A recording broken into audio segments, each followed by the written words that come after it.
সত্য সুন্দর হয়ে যেথায় প্রকাশ পায় উৎসত্য সেখানে। আমি দুর্বল নই, আজ আমি ক্লান্ত। মিথ্যে ভালোবাসার অভিনয় দেখতে দেখতে আমি আজ পথভ্রান্ত। আমার নীরবতা হলো আমার দুঃখের আরেকটি ভাষা। কোন মানুষের হাল ছেড়ে দেওয়া উচিত না।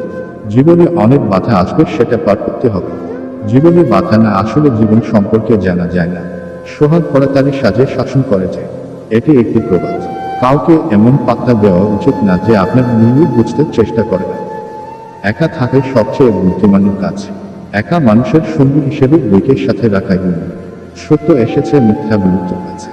অনেক মূল্যবান কথা মানুষ সত্যিকেও মিথ্যা করতে পারে নিজের সুবিধার জন্য। সবাই চায় সুবিধা আর সুবিধা আর কিছু। যত তাড়াতাড়ি আয় করা যায় সেটাই ভালো।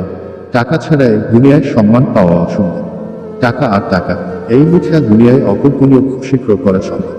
টাকার মূল্য দেওয়া, সঠিক সময়ে সঠিক ডিসিশন না নেওয়া। একটা ডিসিশন লাইফ চেঞ্জ করে দিতে পারে। টাইম সমান সমান টাকা, এটি বুঝতে সময় লেগেছে আমার। এটি যত তাড়াতাড়ি আয়ত্ত করতে করা যায় আপনার জীবনে খুশিতে ভরে থাকে। সময়ে এক ফুট, অসময়ে 10 ফুট। একটা চিরন্তন সত্যি কথা, আমি এটার ভুক্ত করি। আবেগ দিয়ে বিবেচনা করা একটা মারাত্মক ভুল। মানুষের আবেগ থাকা ভালো, এটি যেন অতিরিক্ত না হয়। এই আবেগের কারণে অনেক কষ্ট সহ্য করতে হয়েছে। শিখতে ভালোবাসি, নিজের রুলসে নিজেই কঠোরভাবে পালন করতে চেষ্টা করি। যত তাড়াতাড়ি সম্ভব রুলস তৈরি করে তারা, এটা সবচেয়ে গুরুত্বপূর্ণ। অতি সহজে কাউকে বিশ্বাস করে বেইমানির শিকার হওয়ার, সহজে কাউকে বিশ্বাস করি না এখন। যেমন দুনিয়ায় তেমনি আমি। তবুও দিন শেষে নিজেকে খুঁজি নিজের মাঝে। মানুষজন আমাদের প্রতি ততটা আগ্রহী না যতটা আমরা চিন্তা করি। সবাই আমাদের পছন্দ করবে না, যা খুব সাধারণ একটা ব্যাপার। আমরা যা কিছু করি সবকিছু আসলে শুধুমাত্র আমাদের নিজের জন্য করি। যদি আপনি ধনী হন তবে আপনি বুঝতে পারবেন যে আপনার জীবনে এখনো সুখের অভাব রয়েছে। আপনি কেবল একটি সরল জীবনযাপন করতে চান।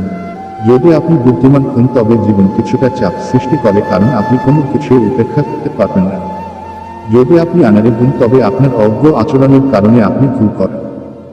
যদি আপনি অবিবাহিত হন তবে আপনি একটি সম্পর্ক চান। আপনি আত্মীয়তার অনুভূতি পছন্দ করেন। আপনি যদি সম্পর্কের মধ্যে থাকেন তবে আপনি কিছুটা জায়গা এবং আরও বেশি স্বাধীনতা চান।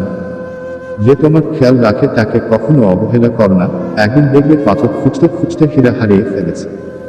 নেতিবাচক চিন্তাধারার মানুষের এড়িয়ে চলাই ভালো, কেননা তাদের কাছে সকল সমাধানের একটি সমস্যা আছে। যারা দুর্বল তারা প্রতিশোধ নেয়, যারা সত্য তারা ক্ষমা করে দেয়, আর যারা বুদ্ধিমান তারা এড়িয়ে যায়।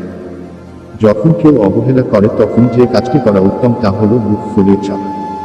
ঘৃণিত হওয়ার চেয়ে কষ্টের হলো অবহেলিত হওয়া, কেননা সেক্ষেত্রে তুমি তোমার অস্তিত্ব খুঁজে পাও না। অবহেলিত হওয়াটা বিনা বৃষ্টিতে ঝড়ের মতো, বিনা অশ্রুতে